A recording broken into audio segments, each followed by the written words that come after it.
Reporter big impact ബ്രേക്കിംഗിലേക്കാണ് നമ്മൾ കടക്കുന്നത്. സംഘടനാ തെരഞ്ഞെടുപ്പിനായി യൂത്ത് കോൺഗ്രസ് അടൂരിൽ മാത്രം നിർമ്മിച്ചത് 2000 വ്യാജ തിരിച്ചറിയൽ കാർഡുകളെന്ന് പോലീസ്. ഇവയുപയോഗിച്ച് വോട്ട് രേഖപ്പെടുത്തുകയും ചെയ്തു.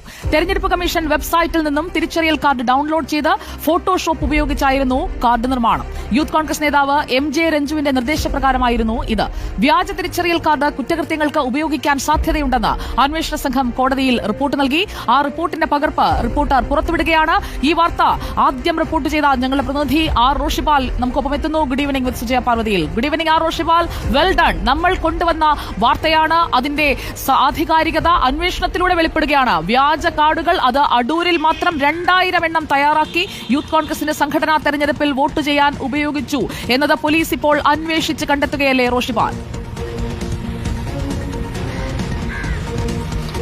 Good evening Sujaya. ഇത് പോലീസ് നടത്തിയ അന്വേഷണത്തിലാണ് വികാസ് കൃഷ്ണ എന്ന ഒരു എഡിറ്റർ, ഒരു വീഡിയോ ഒപ്പം തന്നെ ഫോട്ടോഷോപ്പ് ഉൾപ്പെടെ ഉപയോഗിക്കുന്ന ഒരു എഡിറ്ററുടെ മൊഴി, ആ മൊഴി ലഭിച്ചതിന് പിന്നാലെ നടത്തിയ പരിശോധന, ശാസ്ത്രീയ പരിശോധനയിലൂടെ കൂടുതൽ കാര്യങ്ങൾ വെളിപ്പെടുകയും ചെയ്തു. ശാസ്ത്രീയ പരിശോധനാ റിപ്പോർട്ടും കോടതിയിൽ സമർപ്പിച്ചിട്ടുണ്ട്. തിരുവനന്തപുരം CJM കോടതിയിൽ സമർപ്പിച്ച ഏറ്റവും പ്രധാനപ്പെട്ട പോലീസിന്റെ റിപ്പോർട്ടിലാണ് ഈ കാര്യം പറയുന്നത്. അടൂർ മേഖലയിൽ മാത്രം കേന്ദ്രീകരിച്ച് ഏതാണ്ട് 2000-ഓളം വ്യാജ തെരഞ്ഞെടുപ്പ് തിരിച്ചറിയൽ കാർഡുകൾ ഈ യൂത്ത് കോൺഗ്രസിന്റെ 2023 സംഘടനാ തെരഞ്ഞെടുപ്പിന് വേണ്ടി നിർമ്മിച്ചു എന്നതാണ്. ഇത് നിർമ്മിക്കുക മാത്രമല്ല, സംഘടനാ തെരഞ്ഞെടുപ്പിൽ ഈ വ്യാജ തിരിച്ചറിയൽ കാർഡുകൾ ഉപയോഗിച്ച് വോട്ട് രേഖപ്പെടുത്തുകയും ചെയ്തെന്ന അന്വേഷണത്തിൽ പോലീസിന് കണ്ടെത്താൻ കഴിഞ്ഞുവെന്ന് ആ റിപ്പോർട്ടിൽ പറയുന്നുണ്ട്. ഇത് വികാസ് കൃഷ്ണയോട് MJ രഞ്ജു പത്തനംതിട്ടയിലെ യൂത്ത് കോൺഗ്രസിന്റെ ജില്ലാ ഉപാധ്യക്ഷനാണ്. രഞ്ജുവിന്റെ നിർദ്ദേശപ്രകാരമാണ് ഇങ്ങനെ വ്യാജ തിരിച്ചറിയൽ കാർഡ് നിർമ്മിച്ചതെന്ന് വികാസ് കൃഷ്ണ മൊഴി നൽകിയിട്ടുണ്ട്. മാത്രവുമല്ല, ഗൂഗിൾ പേ വഴി പ്രതിദിനം 1000 രൂപയാണ് ഈ വ്യാജ തിരിച്ചറിയൽ കാർഡ് നിർമ്മിക്കാനായി രഞ്ജുവിന് നൽകിയത്. ഏതാണ്ട് ഒരു മാസക്കാലത്തോളം ഇങ്ങനെ ഒരു ദിവസം 10-30 വ്യാജ തിരിച്ചറിയൽ കാർഡുകളൊക്കെ വെച്ച് ഇങ്ങനെ നിർമ്മിച്ചുകൊണ്ടിരുന്നു. ഇതിന് ഒരു ബേസായി, ഒരു മദർ കാർഡായി അത് തെരഞ്ഞെടുപ്പ് തിരിച്ചറിയൽ കാർഡ് അവരുടെ വെബ്സൈറ്റിൽ നിന്നും, ദേശീയ തെരഞ്ഞെടുപ്പ് കമ്മീഷന്റെ വെബ്സൈറ്റിൽ നിന്ന് തന്നെ ഒരു യഥാർത്ഥ തിരിച്ചറിയൽ കാർഡ് ഡൗൺലോഡ് ചെയ്തു.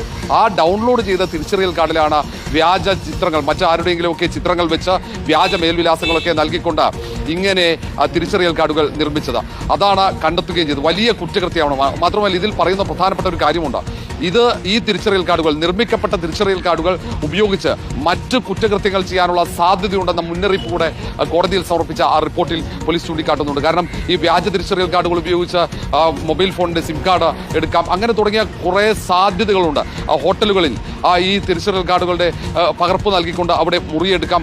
അങ്ങനെയുള്ള ഓരോ സാധ്യതകൾ കുറ്റകൃത്യങ്ങൾക്ക് ഉപയോഗിക്കപ്പെടാനുള്ള ഒരു സാധ്യത ഇവരുടെ ലാപ്ടോപ്പ്, ഇവർ ഉപയോഗിച്ച മൊബൈൽ ഫോൺ അടക്കം കണ്ടെത്തുകയും അത് ചണ്ഡീഗഡിലെ കേന്ദ്ര ഫോറൻസിക് ലാബിലേക്ക് അയക്കുകയും അവിടെയുള്ള പരിശോധനാ ഫലത്തിലാണ് ഈ വ്യാജ തിരിച്ചറിയൽ കാർഡുകൾ നിർമ്മിക്കാനായി ഇന്ത്യൻ തെരഞ്ഞെടുപ്പ് കമ്മീഷന്റെ വെബ്സൈറ്റിൽ നിന്നും ഈ തിരിച്ചറിയൽ കാർഡുകൾ ഇവർ ഡൗൺലോഡ് ചെയ്തു എന്ന് കണ്ടെത്തിയത്. മാത്രമല്ല, ആ ഡൗൺലോഡ് ചെയ്ത തിരിച്ചറിയൽ കാർഡുകൾ ഉപയോഗിച്ചാണ് വ്യാജ തിരിച്ചറിയൽ കാർഡുകൾ നിർമ്മിച്ചത് എന്നും കണ്ടെത്തി കഴിഞ്ഞു. അത് ശാസ്ത്രീയ പരിശോധന റിപ്പോർട്ടടക്കം സമർപ്പിച്ചതാണ്. പക്ഷേ ഇനിയും കാർഡുകൾ കണ്ടെത്തേണ്ടതുണ്ട്. അത് ഏതെങ്കിലും തരത്തിൽ കുറ്റകൃത്യങ്ങൾക്ക് ഉപയോഗിക്കാൻ സാധ്യതയുണ്ട് എന്ന ആശങ്ക പോലീസ് കോടതിയെ അറിയിക്കുമ്പോൾ, ഏതായാലും ഇതിൽ ഏറ്റവും പ്രധാനപ്പെട്ടത്, ഇതിൽ അന്ന് യൂത്ത് കോൺഗ്രസിന്റെ അല്ലെങ്കിൽ KSUവിന്റെ അടക്കം ഭാരവാഹികളെയാണ് അറസ്റ്റ് ചെയ്തത്. ഫെനി നൈനാൻ ഒപ്പം അങ്ങനെയുള്ള പ്രധാനപ്പെട്ട ഈ യൂത്ത് കോൺഗ്രസിന്റെയും KSUവിന്റെയും പത്തനംതിട്ടയിലെയും അടൂരിലെയും നേതാക്കൾ അറസ്റ്റിലായ കേസാണിത്.